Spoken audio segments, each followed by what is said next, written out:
Babies word makes learning easy. आज हम पढ़ेंगे खरगोश और हाथी की कहानी। एक जंगल में हाथियों का एक बड़ा झुंड रहता था।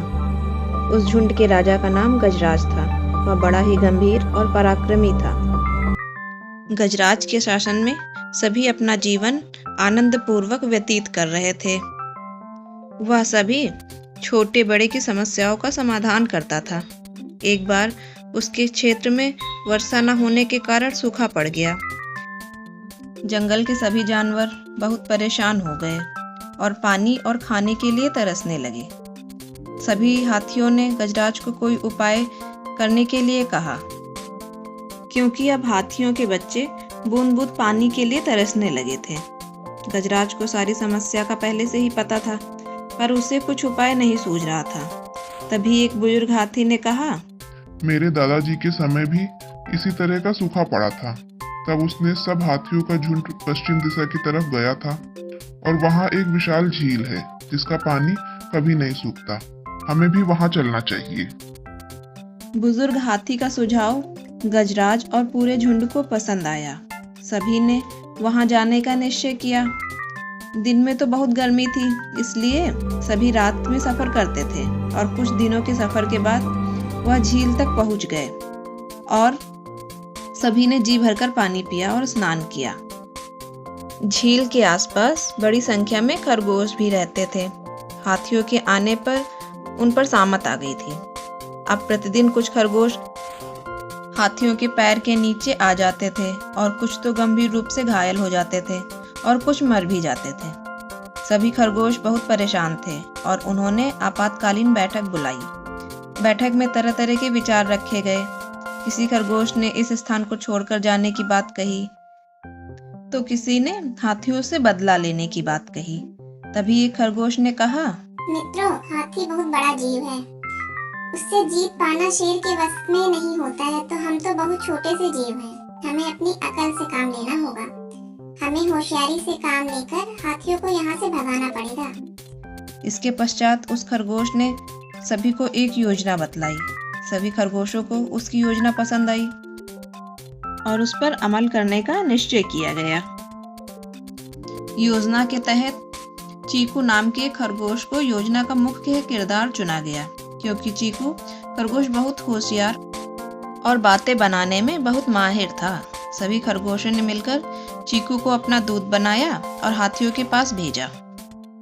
चीकू खरगोश एक ऊंचे टीले पर जाकर बैठ गया। इसी टीले के पास से हाथी पानी पीने जाते थे। जैसे ही हाथियों का झुंड टीले के पास से गुजरा तो चीकू बोला, हे गजराज, मेरा नाम चीकू है। मैं चंद्रदेव का दूत हूँ। चंद्रमा हमारा स्वामी है और मैं उनका संदेश लेकर आया हूँ। गजराज और उनका झुंड सहसा वहां रुक गया और छोटे से खरगोश की बात सुनकर गजराज ने पूछा, अरे भाई, तुम क्या संदेश लेकर आए हो? चीकू खरगोश बोला, आपका झुंड इस तालाब के पास आकर रहने लगा है, जिसके कारण यहाँ रहने वाले कई खरगोशों की हाथियों के पैरों के बीच आने से मौत हो गई या फिर वो घायल हो गए। यह सब देखकर हमारे आराध्य देव चंद्रदेव बहुत नाराज हैं और अगर हाथियों का झुंड इस स्थान को छोड़कर नहीं गया तो आपको वो श्राप देंगे। गजराज को चीकू खरगोश की बातों पर यकीन नहीं हुआ और उसने चीकू से पूछा, चंद्रदेव कहाँ हैं? मैं भी उनका दर्शन करना चाहता हूँ। चीकू बोला, आज चंद्रदेव स्वयं यहाँ आए हैं। अगर आप उनके दर्शन करना चाहते हैं, मेरे साथ आइए। वह रात पूर्णिमा की रात थी और तालाब में चंद्रमा का प्रतिबिंब इस तरह दिखलाई दे रहा था मानो साक्षात चंद्रदेव विराजमान हो। चंद्रदेव को देखकर गजराज बुरी तरह घबरा गए और गजराज की हालत देखकर चीकू, गजराज, अब तो आपको यकीन हो गया और आपको कोई संदेह हो तो चंद्रदेव आपके सामने ही हैं। उनसे ही पूछ लीजिए।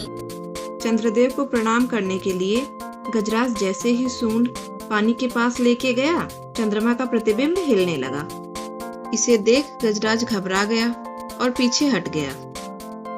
उसे उचित मौका मानकर चीकू खरगोश बोला, देखिए गजराज, चंद्रदेव कितने नाराज हैं। वो आपका प्रणाम भी स्वीकार नहीं कर रहे हैं। भला इसी में है कि आप जल्द से जल्द अपने झुंड के साथ इस स्थान को छोड़कर कहीं और चले जाएं, नहीं तो चंद्रदेव के क्रोध और श्राप से आपको कोई भी बचा नहीं पाएगा। चीकू की बात सुनकर और भय के कारण गजराज और उसका झुंड उस स्थान को छोड़कर चला गया। हाथियों के जाते ही खरगोशों में खुशी की लहर दौड़ गई और चारों तरफ चीकू खरगोश की जय जयकार होने लगी।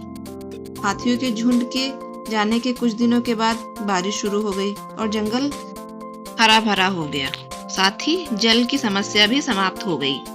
इस तरह खरगोश और हाथी सभी खुशी खुशी रहने लगे।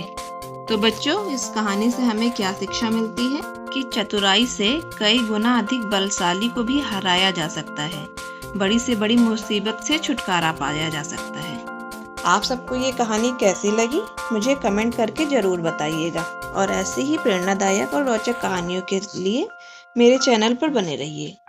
धन्यवाद। Please like, share and subscribe my channel. Bye bye. Thank you.